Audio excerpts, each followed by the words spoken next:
Yeah, ridiculous how good the side of the Chiefs are. Again, undefeated, only losing one game in the whole last split is a sign of an experienced roster. They've represented us internationally, and you can see 19-1 from the first split, 7-0 from the second split so far.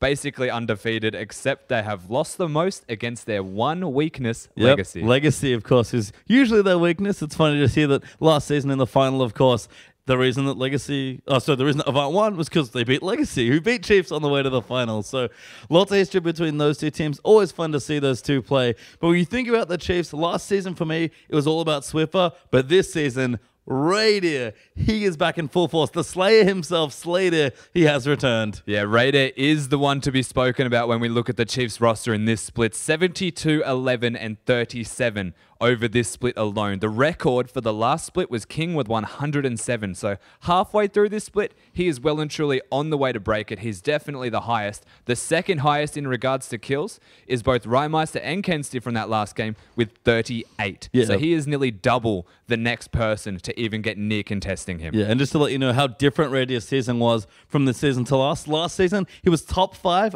actually just hit 5th for most kills, and it was 82. So he's 10 kills behind his record from last split and on pace to break Kings from last split as well. Absolutely insane. Yeah, it looks like Raider definitely just wanted to step up, and Swiffer, you have to hop out of the limelight for a minute, buddy, because someone's trying to take your place. I mean, it's not like Swiffer's been playing bad either. The Chiefs as a team have just looked so dominant. Spooks is really at it in the jungle, and we'll see what both teams can bring. We are going to get into Champ Select. Yeah, straight away the Azir ban, actually from the Chiefs to get it away from Cheese. We do think that this is, when we look at the mid lane in particular, it's a bit of a bird lane where they have the Swain and the Anivia pocket picks, coupled with that Azir that they both genuinely like. So getting rid of the Azir, most played from Cheese, I believe, as well. So no surprise there. Yep, I like that. And I also like the Nunu ban as a response from IN. Spooks been playing a lot of that. Morgana, actually. Lots of targeted bans here between the two teams. T-Gun had a phenomenal Morgana game. Again, no surprise. It is a targeted ban again, but taking that one away. So, I mean, get rid of the strongest champions that are possibly available from this immunity lineup. They can focus and then pick so many of the strong meta champions that are readily available for them. Yeah, again, these teams definitely know each other quite well. Want to make sure they get those strong picks out of the way. Ryze will, of course, join the lineup. That's a bit more of a standard ban. Oh yeah, since the latest patch, 5.10 actually, we're now in 5.11, Ryze has been one of the top contenders for first pick and or being banned away. We've seen a lot less of the jungle bans lately because there's just so many strong solo lane options now that you have to get rid of those. And it does leave open so many things, as we see Spooks has got a ridiculous statistic on Nunu at the moment. I don't think he's died yet in any Nunu games. I don't think so, yeah. He's got absolutely insane KDA on the champion. Is Sivir actually the ban there as well from the Chiefs? Yeah, I mean, Sivir, get rid of the Sivir. It's very good in team comp styles. It actually caters a lot more for getting rid of the mid-game troughs that a lot of AD carries tend to have. And Sivir just being able to use that on the hunt, you can pick a team that will have that strong mid-game, the tank lineups that we've always seen so far. And I mean, it's very smart to get rid of that, and it shows that they don't want that really super strong run in your face from immunity. Yeah, and the last ban's actually Callista coming through, so take that away from Rady. But already the Chiefs, they've locked in the Alistar. Get that massive frontline tank option. The best part is it alleviates the options here for Swiper to have to go a tank. He can now essentially go whatever he would like, because they've got the support that is going to be a big tank for them. And it's funny to see that, you know, lots of strong junglers, even Echo actually coming through unburned, lots of strong picks available, and it's the teams that actually want Alistar as their most common first pick. Yeah, well, it's just because it provides so much for your team. Again, catering for that mid-game power spike where the tanks start to become super relevant. The big thing to keep in mind is if the Alistar or the tanks start to fall behind, they generally stay behind. So wait to see what the rest of that team comp is, of course, that actually backs up that Alistar and provides an all-around well-rounded comp. Yeah, I think nice and aggressive as well. Really suits the Chiefs. Love to pick people off. But Team Immunity, considering their next few options, we've seen a lot of, again, skill shot-based champions from T-Gun, so I don't mind these hovers at all, but they'll take their time here with their last few picks. Seems like they might just be settling on the Nautilus Rek'Sai. Yeah, T-Gun, no slouch on that Nautilus, actually usually picking it over the Alistar anyway, funnily enough, so very comfortable taking away that Nautilus. We've got the Rek'Sai as well, one of the big 3 junglers generally that likes that early game pressure, and Rek'Sai, Gragas, the 2 greatest of that, with the extra early pressure, of course. Looking to opt towards that Rek'Sai's missed fish. We saw a small hiccup on a Sejuani game earlier in the season, but maybe back on a more comfortable jungler. Yeah, just a bit more pressure as well. I mean, I think for me, when you look at high-pressure junglers, usually favor all the Gragas or the Rek'Sai, but players tend to have their preferences, it feels like. Yeah, of course. They tend to have their preferences of either the Rex or the Gragas. I think it's usually based off performance on that. So, I mean, go for the Rex side, there's always going to be the Gragas. The difference is, I suppose, that Gragas a higher skill cap essentially for how it tends to go, but there's also a higher chance that it might actually go wrong. Yeah, and that's not what you want at all. Don't want things to go wrong, as we see what the Chiefs are considering. They are going to hover a couple of things here. They do lock it in. Echo and Hecarim are their next 2 picks. So we saw the Echo ban last game, taking it away from Rhymeister, not actually respecting the Echo capabilities of Swiffer. We're yet to see it just yet, of course, only being enabled since Monday. But Swiffer on Echo, a mechanical god on a mechanically intensive champion, I have no doubt he's going to be scary. No, not at all. And is there maybe flexibility with the champion there as well? Can they take it somewhere else? There is always the flexibility of wanting to put it in the jungle or the top lane. We have seen a little bit of up in the air as to where that Echo wants to go. But most likely going to be the mid lane. We've already got the Hecarim locked in for the top lane option. So unless they do want to put it in the jungle, which is a possibility, Spooks likes to mix it up a little bit. We'll see what they want to do, though, with their last rotation. I mean, I agree. I think it is more of a Swiffer champion, but just having that threat of the versatility is, not bad at all, as we see Immunity considering their next few now as well. We've seen, again, a lot of Tristana.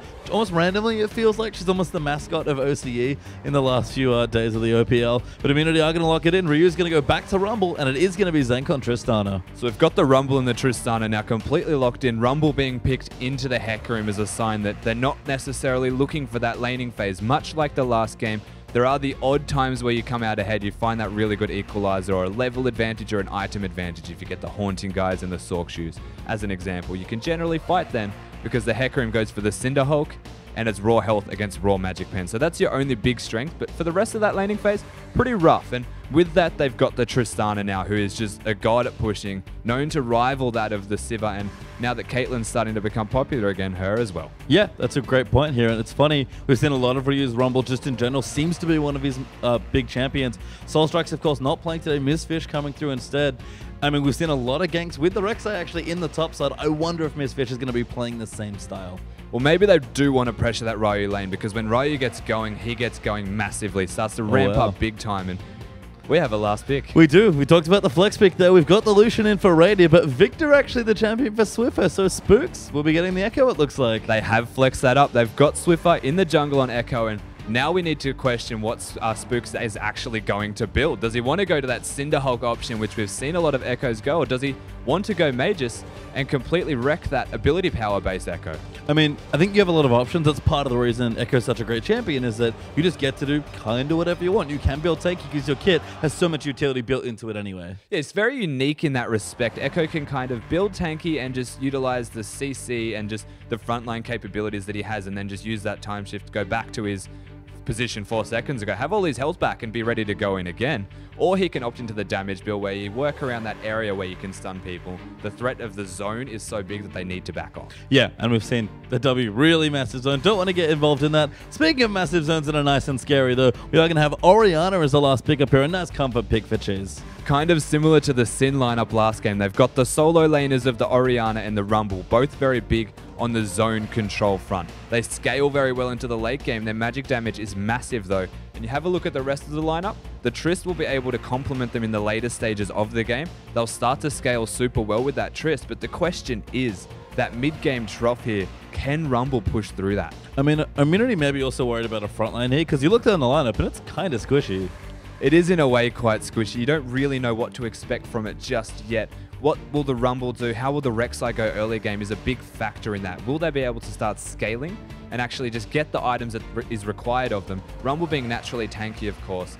Or will they get halted basically by this Chiefs lineup, the overwhelming pressure that they always put down? And it's interesting to me that with Echo available, that actually Swift would rather have Victor. I'm sure he plays the Echo, probably been practicing it fairly recently, but wants to take the Victor instead. It's been very popular in the last few weeks of the OPL. Yeah, Victor's starting to rise in popularity again. We have seen a big resurgence in Victor, and the best part about this champion is that he can instantly blow anybody up basically at any stage of the game once he gets going with one item. The threat of this Victor just being in a position, and the best part about it being on Swiffer is the way that he works with vision control. If he knows that they don't have a ward somewhere, he'll probably just stand there and wait for you to come to him. Yeah, and Victor just kills people so quickly. I mean, pretty much insta-bursts you over a wall. pretty good champion. I think, funnily enough, the Rexo might be a better fit for that sort of style, and it's going to be very different here with Spooks being on that Echo. And what I really like about the comp, though, that they're actually running is that they've got the Echo and the Victor, and talk about zone control up against the zone control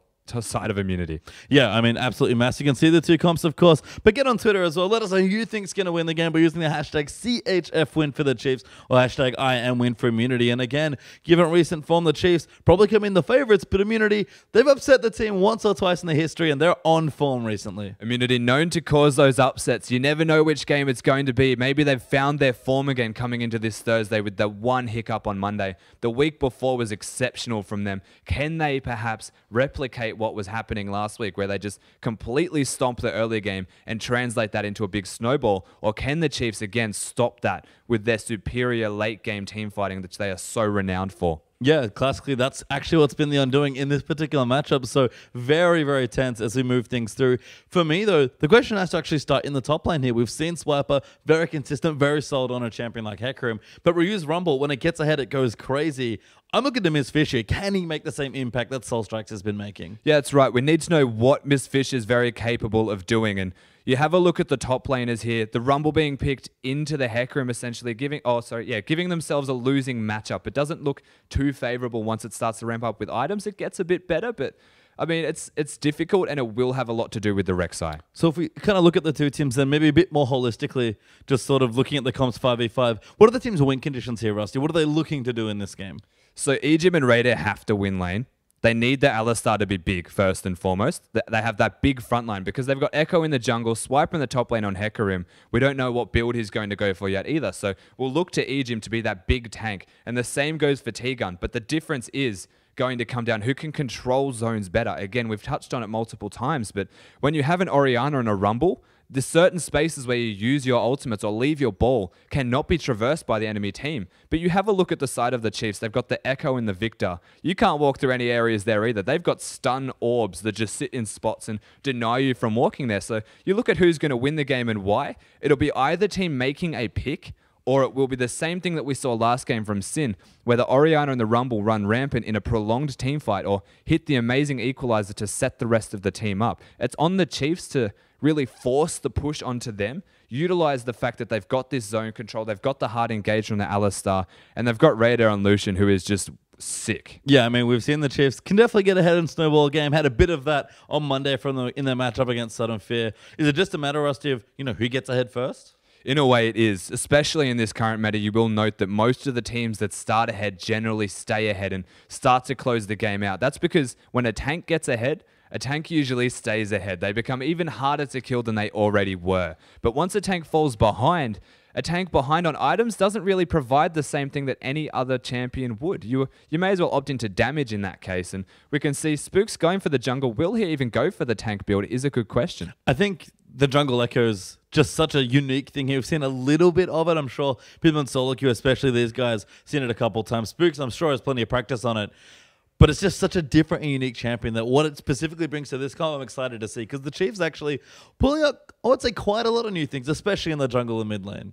Yeah, definitely. They've got that Victor and the Echo combo, and it is quite unique. I don't think we've seen that just yet. We don't really know what it's going to do, besides, obviously, the zone control that they do have. But raw damage as well, something to note. Echo's passive, Victor's potential to blow someone up. Between the best friends club in the mid lane and the jungle here from the Chiefs, they can destroy anybody that they would like. And I mean, we've seen already what Echo's ult can do. Victor's ultimate especially is massively high impact. I mean, kind of look through, again, a fairly squishy lineup for immunity. Maybe the support, maybe the jungler can get a bit tankier. I think she's going to have to do a lot of work. He really has to protect his team and sort of carry through and make sure everyone gets through okay. Yeah, that's right. Orianna is going to have to do a lot. The Nautilus cannot provide the peel that we saw the Janna doing last game, and they need to be a little bit more all-in when they commit to an engage in this case, just because they've only really got the Orianna to peel back. So when you do see the immunity lineup go in, don't be surprised if they continue to just go in and chase them down. Yeah, and that's why we've seen immunity really thrive when they get ahead and stay ahead and really hammer home with Tegan having a nice heavy engage champion. I guess before we get into the game, we're probably almost there, but just kind of looking at level 1, we talked about teams wanting to snowball here in this game. Is there maybe a lane sort we want to look to here with the Tristana especially? Yeah, generally speaking, you look at the Tristana, you look at the Sivers that want to actually get that split push and get the turrets down. most likely what is going to happen here from the side of Immunity. They want that lane swap, get some levels and turrets down for Immunity. Well, we'll have to see. We're going to get the game fairly shortly. We'll pop you back into the studio with Atlas and Spawn.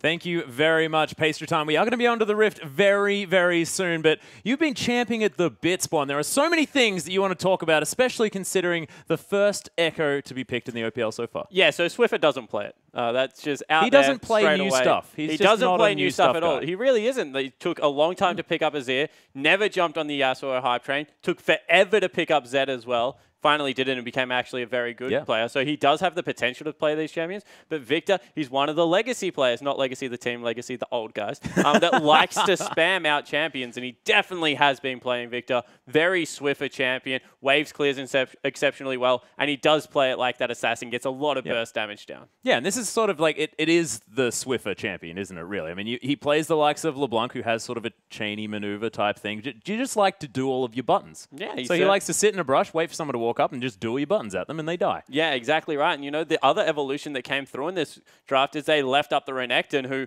Swiper was previously very vocal that he beats out a lot of the matchups in the top lane. Rumble being one of them was left open this time, and he actually went towards the Hecarim. So something that we saw. It's a weird matchup. It's whoever gets ahead stays ahead, the way Rusty said. But this time he has gone Ignite, so will probably be a Trinity first Hecarim, and we'll see whether he can use that to bully the lane. Yeah, well, it's exactly right. We are into the Rift, though. We are onto the game, into the Rift, all that sort of stuff. Chiefs versus Immunity for our second match of the night. Zenk going to be able to take down one auto attack onto that ward. Just send a message, you know. That's the last player I really wanted to touch on as we see an invade coming through from both teams. Is Zenk has been pretty vocal about the fact that he wants to play against Oceania's best, who right now is the Chiefs. Very young player, 17 years old, coming onto the Immunity lineup for Denian and going up against Radier. Looks like they might be looking for the lane swap, but I do want to see how he does perform throughout the mid-game on Tristana. Yeah, well, one of these teams most definitely looking for a lane swap. The other one looking to try and scout out whether they can counter it if it does come through. We'll see who is going to get the better end of this stick. Of course, Swiper probably wants to, I guess, stay away from a 1v1 against a Rumble, but I guess Swiper probably more than happy to go against 1v1 against anyone. He's pretty confident, this guy. Yeah, I think certainly right now, Swiper very much is a confidence player, and he is playing at the top of his game right now. So wouldn't be surprised whether he's happy to take any lane. And it usually is a team idea to lane swap. And you see the Chiefs, they look like they're going for the 2v2. We'll walk over the ward now. Yeah, so they are going to... Radier tried to be cute and still was envisioned the whole time. Yeah, but it's the thought that counts, Spawn. It is. He was like full ninja in a spotlight. Miss Fish, though, not going to be spotted by any wards towards the top side of his jungle, and T-Gun and Zenk going to start on... T-Gun is ridiculously tanky level 1, by the way. Yeah, he's only with a little shield as well. My goodness, able to tank up that Gromp quite some time. They're going to share the experience here as well, so T-Gun and Zenk going to get there a little bit sooner. T-Gun's going to chug through a pot, and Ryu actually going to start off on the Wolves here as well. Yeah, so he's going to be able to take away the first plant just exactly the same way Swiper did there. You see that he had to use the potion though, but we'll get some consumable back for it. Swiper already ready to teleport up into the lane.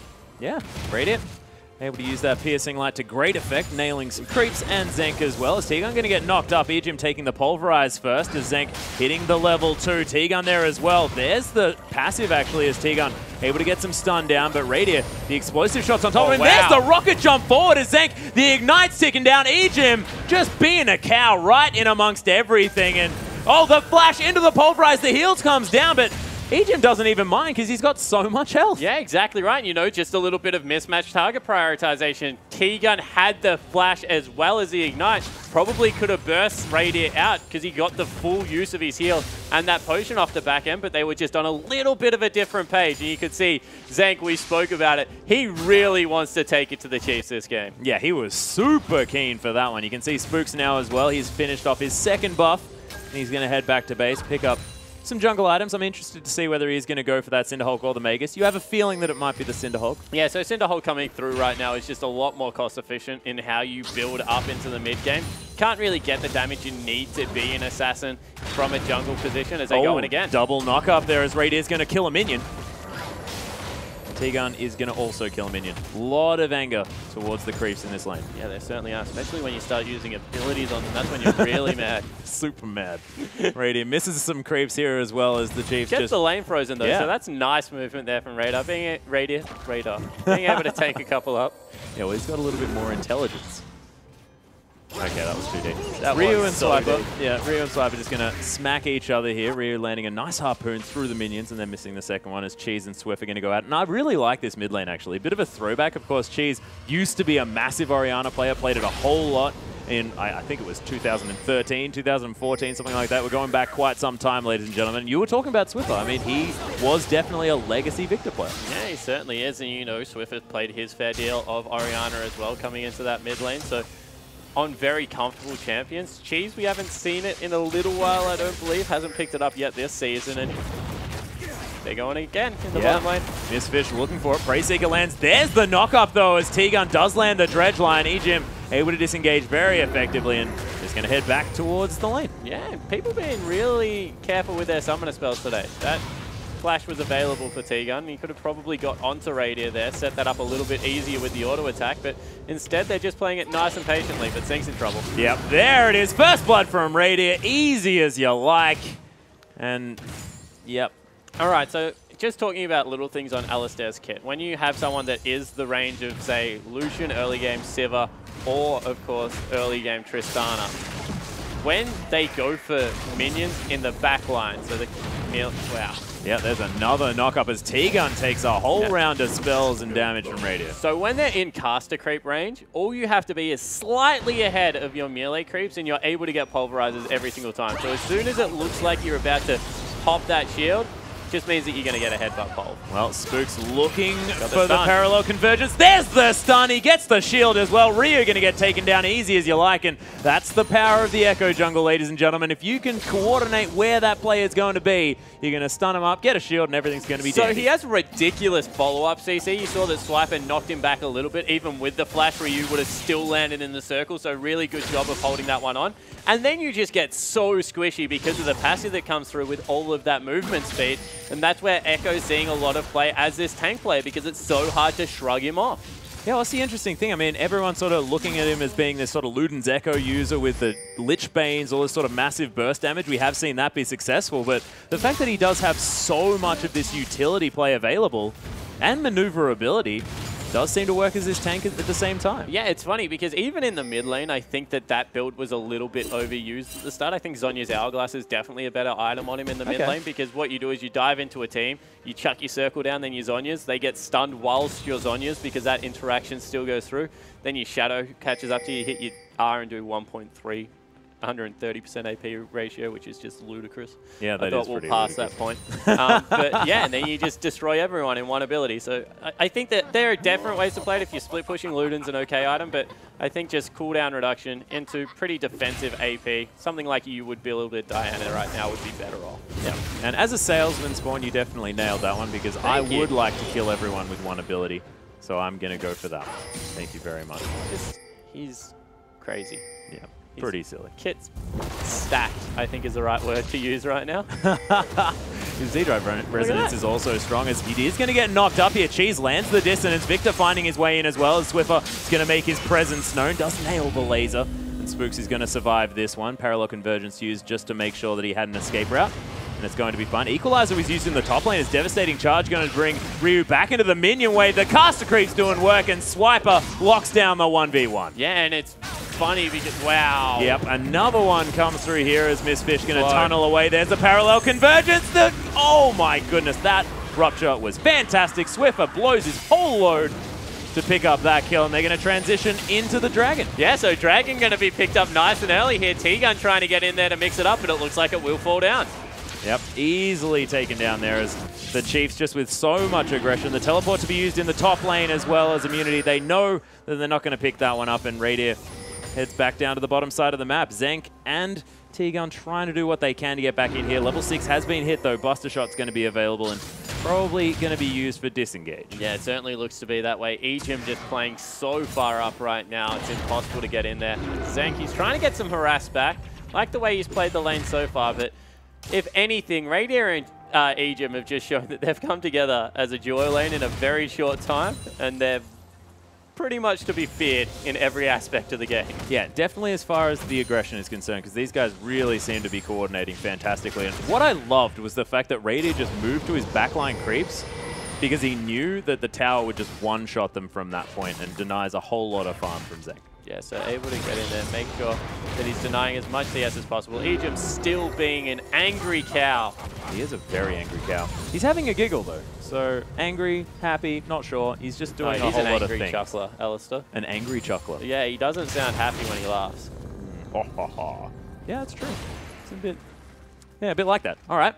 Well, Swiper in the top side of the map. He's going to continue farming here. 64 to 61. Does have the Phage completed, so it does look like it is going to be more of an aggressive build from Swiper this time around. Of course, taking the Ignite does make sense, as there's the Dredge line, but T-Gun nails a minion with it once more. Radiant again going to explode the backline minions, or do the best to in this case, as there's the culling. T-Gun takes a lot of damage from that one, but Zenk jumps on top of both of them. That's a nice double knockup. Gets the kill, gets the reset, and gets out. Yeah, and Egypt was T-Gun's like, get back in here, where are you going? But in the end, they grabbed the kill. Yeah, it's the style points for Zenk there. Wanted to show that he could jump multiple times in a very short amount of time. Got the reset. Yep, that's what we're talking about, but he's still 30 CS behind, so not riding home about too much just yet, but this is going to give him an opportunity to pick up a little bit more of that farm in this lane. So and it's also the confidence boost. There's something to say about killing Radiant at this point in the game as Egypt is being very annoying. He is being super frustrating. Wanders out of the way of the depth charge.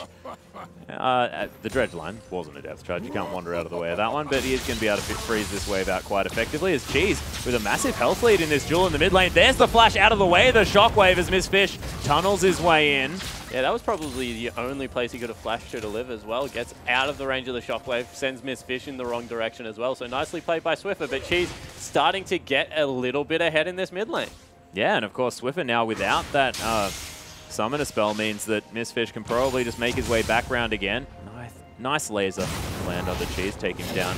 A little bit of health. The Spooks is looking to find something on the map. Yeah, wants to get in on this mid lane, throws the slow out. Yeah, there it is. Gets in there as well, closes so much distance. Chaos Storm down, but Cheese flashes underneath the turret. He's going to be safe for now. And both of the mid laners trade flash very quickly. What so many fantastic circles. timing coming through. Is now T-Gun in the mid lane. Yeah, finds the snare, and Missfish is going to pick up the kill. Spooks with a lot of damage, though, as Missfish getting taken down low. Cheese does have to be careful with the command protect. Gonna save the jungler, and Chiefs, they don't find the follow-up kill. Yeah, so they're not able to get the damage needed, so Immunity finally peg a trade back in their favor. And that was just a great roam up from T-Gun. It was matched by Asian, but got there a little bit earlier. Oh, Zenk gonna get culled in the bottom lane. Radiant takes a very even trade, actually, as they were 1v1ing. There's the flash dredge line, though. T-Gun locks it down, and that would have felt very, very satisfying. And it's a nice way to kill someone. Oh, the big massive anchor in to the head. Oh, wonderful. Wonderful. I like the coordination as well. Yeah. Looks very painful. Actually, Swiper going to continue farming out of this top side of the map. Missfish going to take some celebratory Krugs in full vision of the Chiefs. So Swiper might be playing a little bit further back this time around. Doesn't want to push his luck too far. He must have so much gold. He's still sitting on that page as well as a Null Magic Man. Or Missfish going to sweep out a Pink Ward. Yep, going to nail that one as well. Swiper is going to try and not give it up without a fight. Headbutt onto T-Gun, back into the team here. The Venn diagram. Oh, look at it. So many circles, ladies and gentlemen, as T-Gun is pretty tanky actually at this stage, but not tanky enough. Z-Drive Resonance is going to be enough to lock down that kill, and Spooks 2-0-1 now. Yeah, so able to get in there, mix it up even further, and Spooks, he's had a fairly successful early game on this Echo, and proving himself. What teams don't want is to have to ban another one of Spooks' champion pool, because right now, Nunu is a pretty much get it off the board because of the way the Chiefs play, but throwing an Echo on top of that, for not even a mid lane ban, would be a complete disaster. Yep. Pretty ridiculous. Radiant now as well, getting some free time in the bottom side of the map. Spook standing on a ward means that they are definitely going to be seen, but it's going to mean the turret goes down. They're able to deny the whole CS wave, so they teleport. Yep, double teleports to come in though, as in fact the equalizer comes down, but Spooks will be able to get out of the way of that one. She's making his way in. Nice time winder as Spooks actually going to get caught by the shockwave. There's the Chilling Smite, heads back to the ultimate actually, but a little bit too little too late there as the second W comes down, but parallel convergence not going to save you from death. Yeah, so they send 5 members into Radier's lane, trying to force that one through. Meanwhile, Swiffer and Swiper making short work of the turrets in their lane, so see whether they can trade back equally. Yep, headbutt just to get Zenk away from the turret. And the Chiefs, they save their bottom lane, and they might be able to pick up even more as the top lane outer turret did fall down, and Swiffer got a lot of work done to that mid lane. Yeah, so in the end, maybe not even a worthwhile trade with so much expended there for immunity. But you can see they're just trying their best to try and rescue what they can, because Radier, they've killed him twice, which is good, but he's 40 CS up and leading kills in the league already. Looks to be having another fantastic performance. Yeah, KDA might take a shot on this one. Of course, yeah, Radier with 72 kills at the moment. Second place was taken, I believe, definitely by Rymeister now after his performance in the last game, but was at 38 coming into today. So, look, Radier's been doing some work this week. Certainly has been able to carry from the AD carry role a little bit more. I have to say that the addition of Ejim has definitely been a positive one as a Chief now heading into another Dragon. Yeah, 5-man strong here. Parallel convergence. Not going to quite find the stun as Misfish is going to eventually move into it. They're focusing him down, but Spook's very, very low. Cheese nails it with the auto attack as Swiper now just going to deal with him. Misfish was super low, but the Flame Spitter from Ryu locks down the kill. In the backline, the Chiefs able to make something happen, but the Dragon eventually ignored. The Chiefs continue on their way with a 3,000 gold lead. It's a 2 for 2 though. Yes, with a very low on mana, so they're not going to be able to get much more there. In the meanwhile, Zenk just continuing to farm up. Anytime he can get in this lane alone is going to be a good thing for immunity. And Radier, he actually might need to be careful. He's a little bit low. We've seen that Zenk likes to jump on people. I want to see if he can do it again. Yeah, doesn't have his flash. That's all right. I'm talking about that as an aggressive option. But look, we'll see whether he does rocket jump forward. You can see the spacing from Radier is like, I think he's going to jump on me. This has happened before. Yeah. I don't want it to happen again. Deja vu, just a little bit. Nice piercing light. Gonna lock that one down. Doesn't quite find the grip. Yeah. Ejim's back already. Missed his window a little bit. Like I said, spacing, man. It's tough. Well, Triangle going to be used.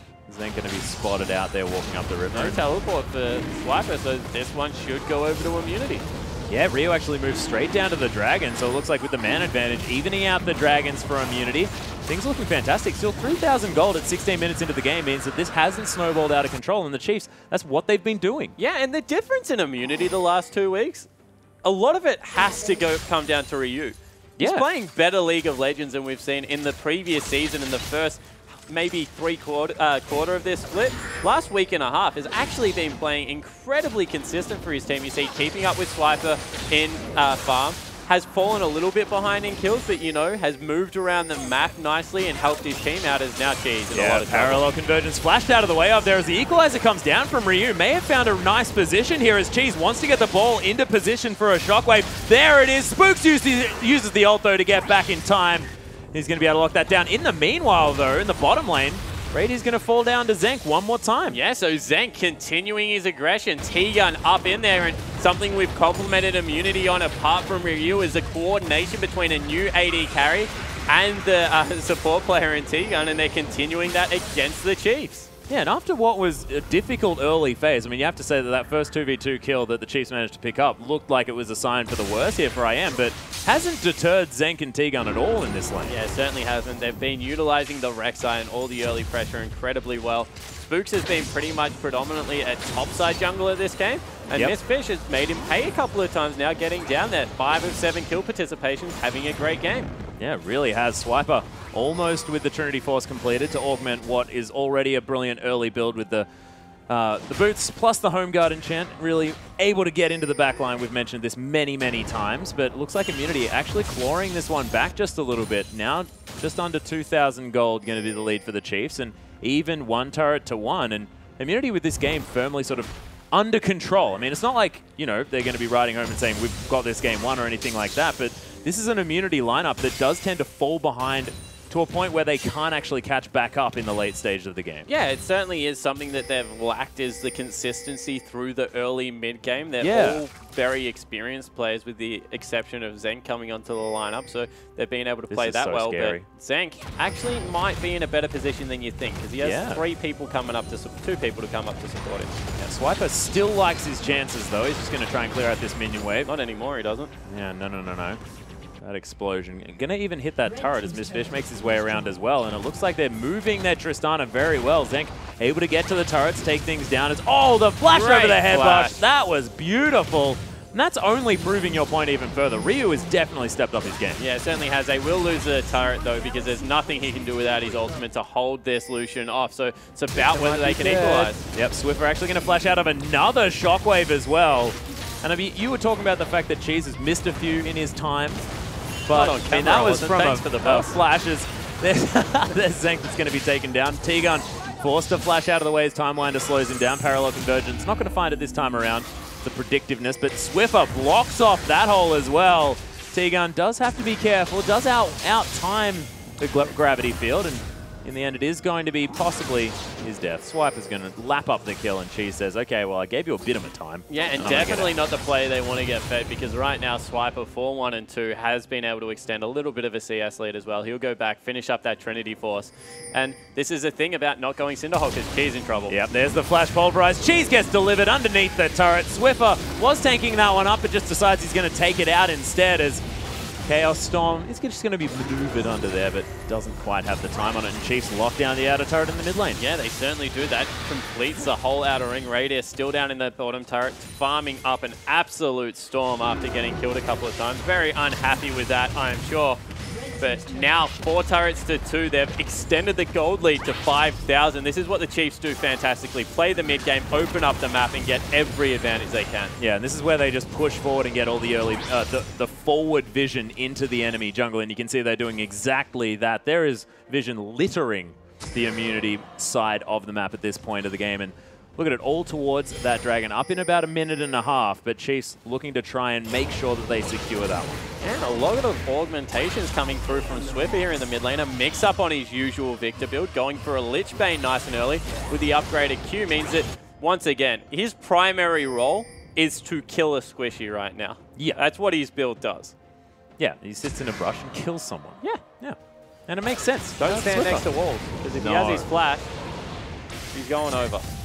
We've talked about people not using their flashes aggressively. I feel that that's not a sentence that you use about the Chiefs.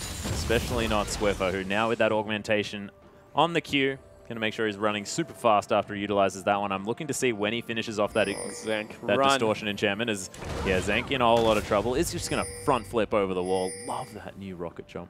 Super cool. It's T-Gun heading towards the top side. Of course, it's not that new anymore. I mean, Tristan's been changed for quite some time. Swiper's just hiding in the Krug brush, but T-Gun not even looking for a Dread one.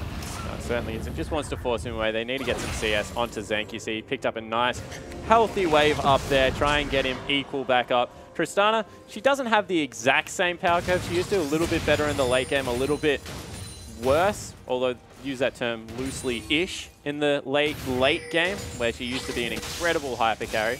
Yep. Still has the double escapes for AD carries, which is just so worthwhile. Well, Ejim is going to headbutt T-Gun towards his team, actually. There's the gravity field stunning him up. Parallel convergence is down here as Spooks looking for Cheese, but doesn't get there. T-Gun taking a lot of damage. Swiffer pretty safe in the backline as Mistfish trying to zone him out. Zenk as well, using vision nicely, but Swiper destroys Cheese. The equalizer from Ryu in a great spot, but he's going to die, and the double kill for Swiffer. Chiefs just all over that team fight. And Zenk survived, but he's the only one. Yeah, and they're going to go and grab themselves a Baron at only 23 minutes in. You saw the Shockwave, it just didn't hit the priority targets. Nailed Ejim, who already had the ultimate running, and then just wasn't able to get onto the backline. Swiper right now is just way too big, cannot be peeled, and this is going to be a 23-minute Baron. Yep, Ryu and Ejim doing a bit of work there, especially in that last fight, and Ejim just been starting everything off. Really, really nicely done by this Chiefs lineup. And once again... Yeah, okay, Swiffer just destroyed Zenk there in the mid lane as well. The kill participation that comes through from Spooks and Ejim. 10 kill involvements each in this game. Just the unity. Yeah. The jungle support. Fantastic. In fact, they've shared a KDA for quite some time. The kill participation especially has been very, very similar. Actually, coming into this one, 68% to 67%. Rounded up, they're actually, off by about 0.6%.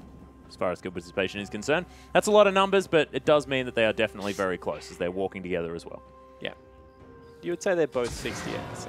Yeah, you probably would. I missed my window for rounding this morning. You know how it is. Radio, though, going to be able to take damn rounding window. Yeah, the rounding window.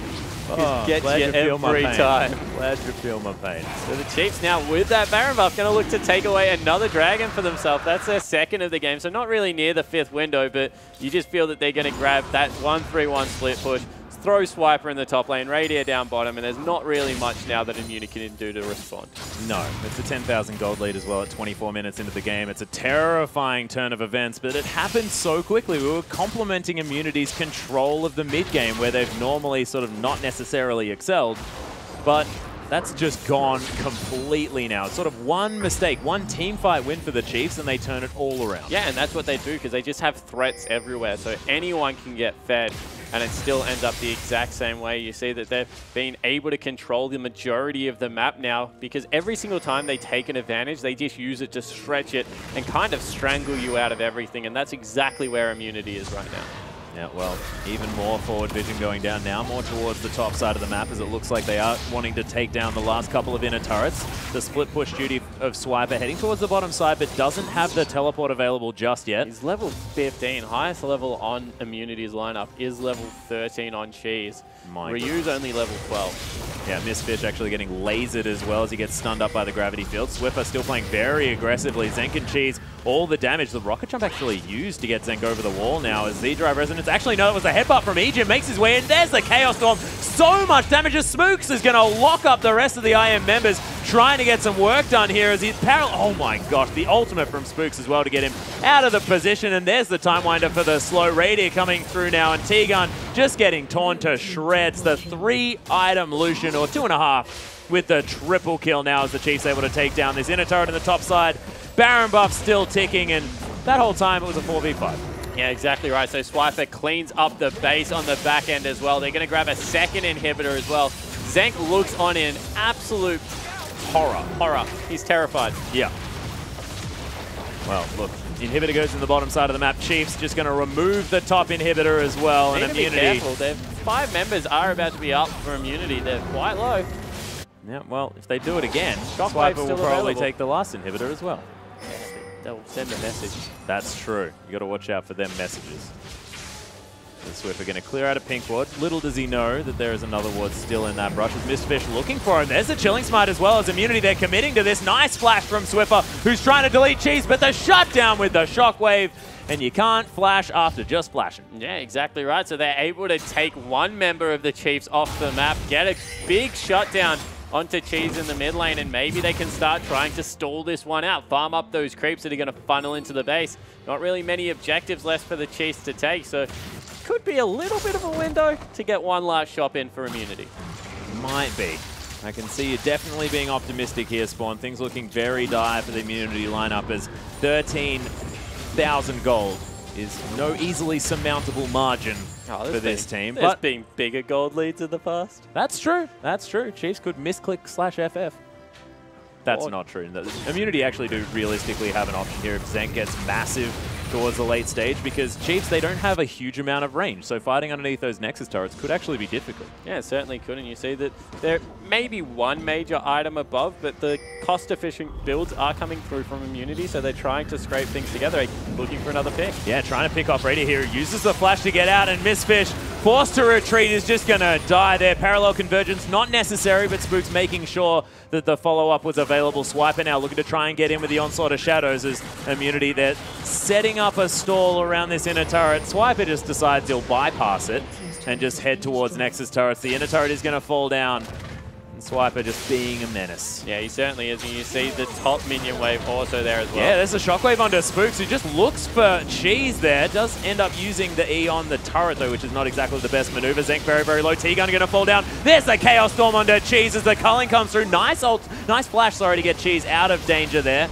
And Z-Drive Resonance unable to be procced, but Swiper, he's on a mission. The Trinity Force doing work to these turrets as well as Spooks heading in there. All the members of Chiefs, still alive. Parallel convergence is going to make a nice circle, slowing down Immunity just a little bit. But the Nexus is going to fall down. The Chiefs with a dominant performance.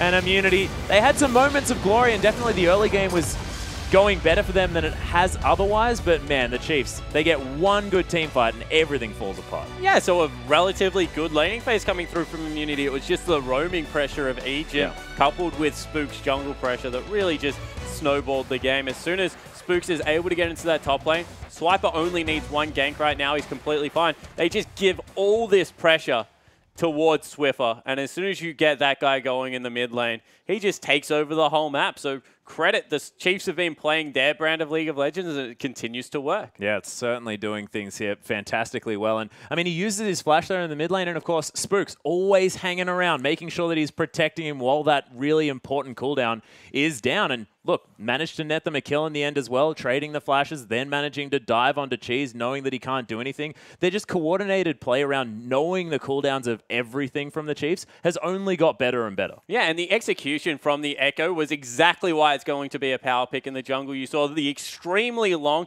gap closer with the flash into just a long stun came through, and from there, not really much Cheese could do. Yeah, it's fantastic. But we are going to throw it back out to Pastry Time and Rusty for some further analysis.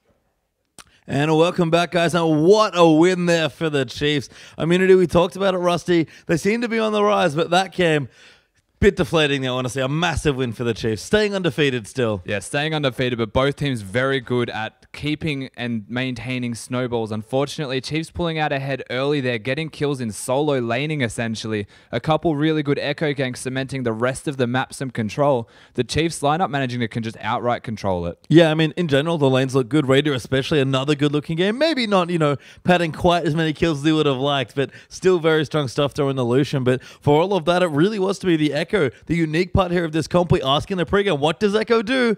I think we had a much better idea now after that game. Yeah, so there's a few questions that people would be asking. We've mostly seen mid lane Echoes that have actually come out since the release of this new champion, and he has been fantastic at actually just doing raw damage, but there's a lot of things that people don't actually realize about Echo, and that is just the raw capabilities of this champion to be an extremely strong jungler and still do relevant damage whilst being tank. It's almost like a mobility increased version of a Vayne. Yeah, I mean, I guess to kind of sum that up a bit, Nita, like, what's the biggest reason you want to play Echo? Because you're not doing massive damage. You don't have a Lich Bane or a Sonya's or a Luden's or anything like that. You're going for the Cinderhawk. You're going tankier. What do you get out of the pick when you're clearly not doing as much damage as you otherwise normally would be? So there's no single reason to pick Echo up exclusively, but there are multiple extremely strong reasons that Echo provides. Firstly, he's got utility. He's got that Chronosphere that he can place down and control a zone.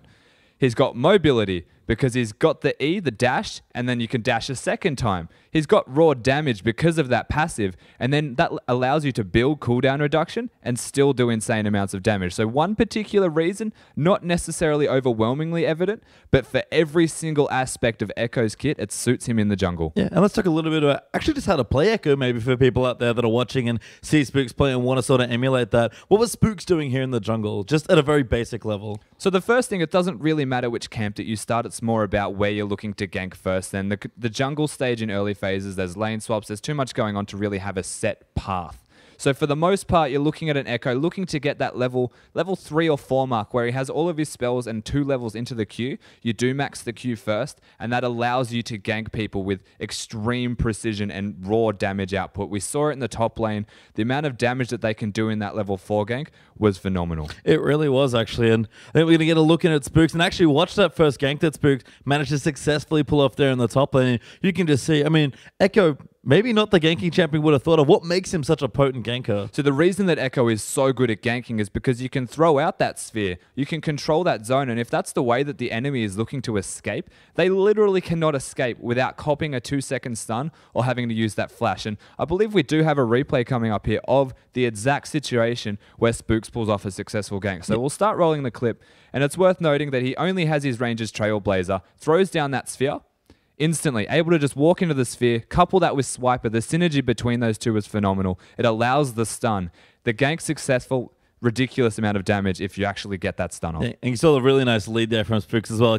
It's a pretty big area. You have a bit of leeway, but just punked it right in the retreat path, and Ryu's just like, I we can't do have to anything. take it. Yeah. You have to take it. I mean, there's many more examples of this actually happening in this game. We do have a second replay to really exemplify what Echo can do. And I don't even believe that this was a successful Echo gank, but it was super strong in the amount of work that Echo does. So we'll just start rolling this clip and just pay special attention to what Echo is really able to do. The double spheres right there, this stun duration that came out of that is unbelievable. The fact that you can build tank, still do raw damage, and this was the hidden strength of the Victor and the Echo that went unnoticed. Yeah, just putting all those circles down, and all of a sudden, the enemy's like, I don't really have options anymore. Yeah, exactly. So many circles. The Victor stun gives enough time for you to come in with your own stun.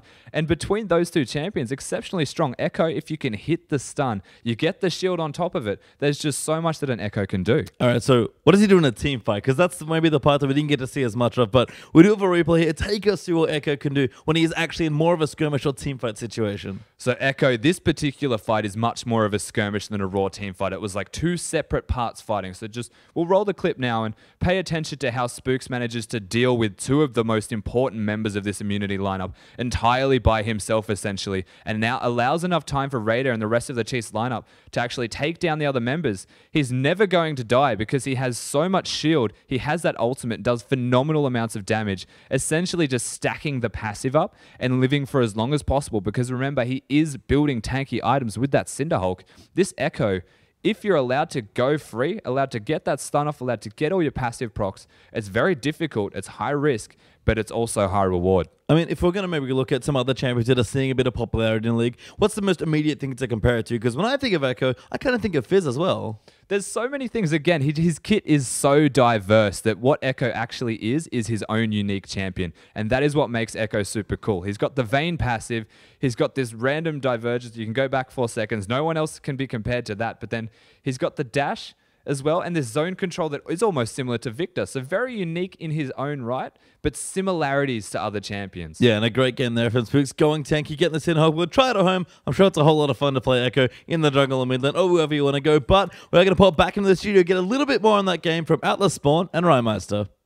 Thank you very much, Pacer Time. We are, of course, back here with Rymeister Ryan. Also, it's very confusing with so many Ryans going on in your name. But they were talking a lot about Echo here, and I know that you have been playing a bit of it yourself. Where do you think Echo fits? Do you think he's better there in the mid lane, or do you think he's more of a jungler? I believe he's more exploitable in mid lane because you can build comps against him. He's really bad against poked comps like with Varus or Corki and stuff like that. And also, if you're jungling, it's really easy to pull off ganks, especially against immunity, as we saw. Like against Orianna, has to burn flash every time because you won't see where the parallel convergence is coming from if he smites like chickens and then gets a little buff. Yep, he can just pull off an easy gank. Same with top lane against Rumble, and he builds into tank. Whereas Echo, if he's just full AP, his play style's a little bit different. Has to play safe in lane. If he doesn't get ahead early, he probably can't wave clear just by getting Morello Nomicon. And yeah.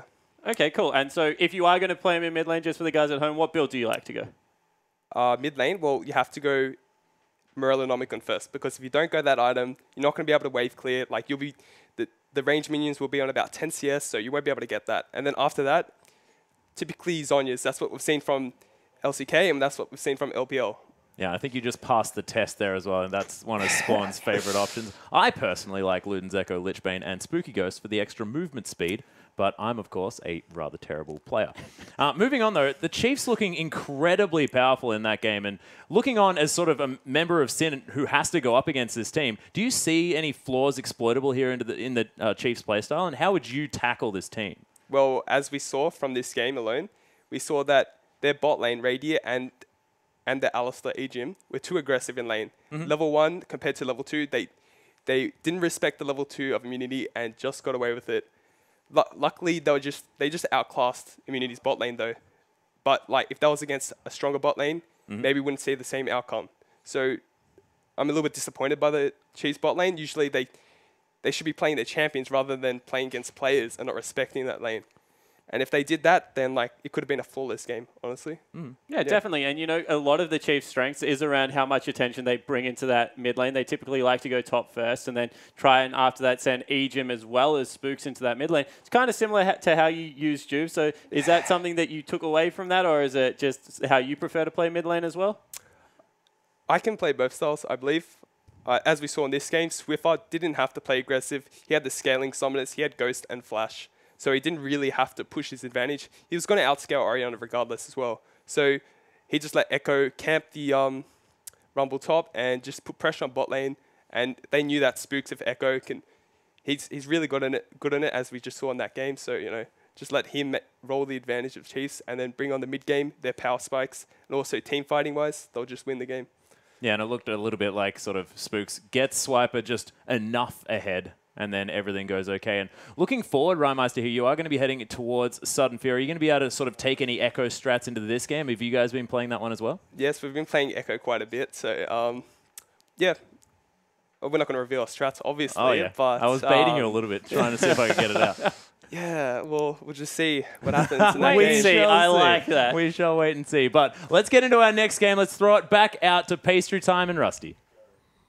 And thank you so much, Atlas, and a huge thank you to Rymeister for dropping knowledge bombs left, right, and center. But Rusty, we have another awesome game to get into. Avant gonna have to play their second game of the evening after playing the first one here, and it's tough opposition there against now. The Direwolves are out to play again. Avant, a very emotional side. We'll see how they come into this second game, and you're right, up against the Direwolves, currently 5-2 in the standings, so rampaging their way through now, especially having Perfection back, being able to get onto that Twisted Fate last game and having a massive impact. And honestly, both these teams, even honestly in the last Avant game there as well that we saw today, they are just so good at drafting. That's been the biggest thing for me. Execution, sometimes great, sometimes maybe not so great, but the comps they're picking are just amazing. Yeah, the best thing about their team comps is just how they suit their own strengths. They do pick team comps that work to their strengths, and I believe we have some graphics to actually show that for you from their last game. So this team in particular, Avant, we know that we've said it in the first game, their bot lane are very much the facilitators for the rest of their side to carry. The top 3 members of the Avant lineup, you can see the Rumble, the Gragas, and the LeBlanc, do exceptional amounts of teamwork, synergy, and just raw damage output. You've got the Alistar to be that frontline tank, to engage for you, use that Righteous Glory, and then you've got the Ashe, who can throw out that Enchanted Crystal Arrow and just give your team this option to engage. And Avant very much like to have the top 3 members carrying and the bottom 2 members playing their role to a T and just allowing the rest of their side to pull through strong. Yeah, it's just such a great pick style comp there from Avant. I mean, we've seen it, Warbles arrows especially. When they're on, they win them the game, and when you get QSSs and you're able to cleanse them off, Warble's very sad. It does get a little bit hot and cold because it's sort of a linear playstyle now. Maybe they're looking for that Ashe again, but we'll have a look at their opposition here, and their playstyle is similar, but just in a completely different lane. You can see the side of the Direwolves here. They've got Perfection playing that Twisted Fate, always banned away from him, and the one time that it wasn't, he made it work massive. He did, and this comp was so much fun to watch here. I mean, plenty of skirmish potential, but for me, it had to be the jungle support and the Gnar synergy thrown in there as well. That's right. All of their team comp works super well around utilizing the fact that Perfection